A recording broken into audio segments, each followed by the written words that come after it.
एक गांव चंदनपुर पर चुड़ैल का साया था। वह अपनी बेटी नंदिनी के साथ रहती थी। नंदिनी बहुत ही अच्छी और शांत स्वभाव की थी। चुड़ैल को इंसानी मांस खाने का बहुत शौक था।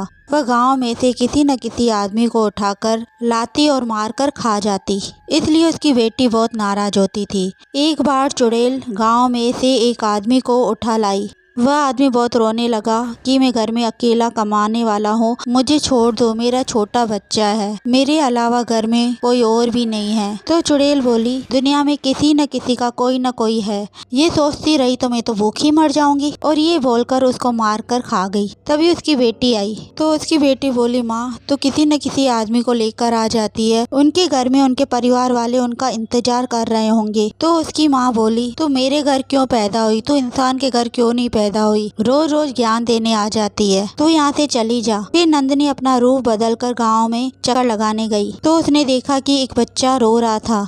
नंदिनी ने बोला, क्यों रो रहे हो और तुम्हारा क्या नाम है? मेरा नाम राजू है। मेरे पिताजी को एक चुड़ैल उठा ले गई और गांव वाले को बोल रहे हैं कि तेरे पिताजी अब कभी नहीं आएंगे। फिर नंदिनी मन में सोचने लगी, ये मेरी माँ के काम है। राजू बोला, क्या सोच रही हो दीदी, मैं तुम्हारी कोई हेल्प नहीं लूंगा।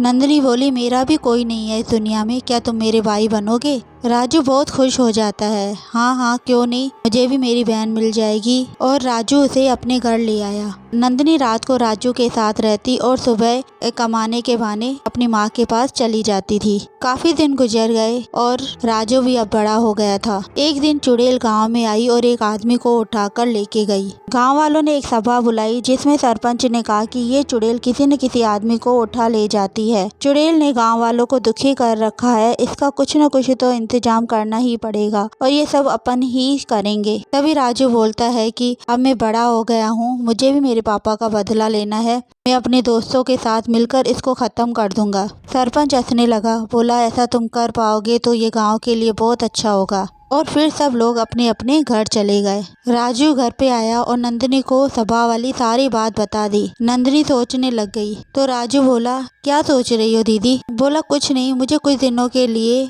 बाहर जाना है। कोई बात नहीं, चली जाओ, लेकिन भाई दूज पर आ जाना। हाँ हाँ मैं भाई दूज पर आ जाऊंगी, है ना, जल्दी आ जाऊंगी।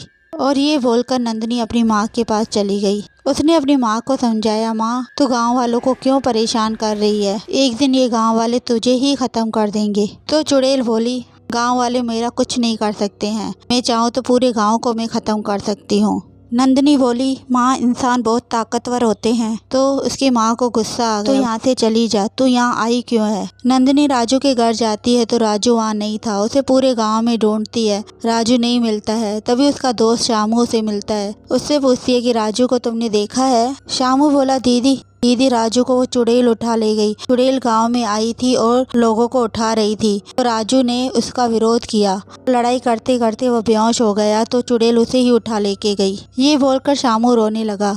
चिंता मत करो, मैं राजू को लेकर आऊंगी।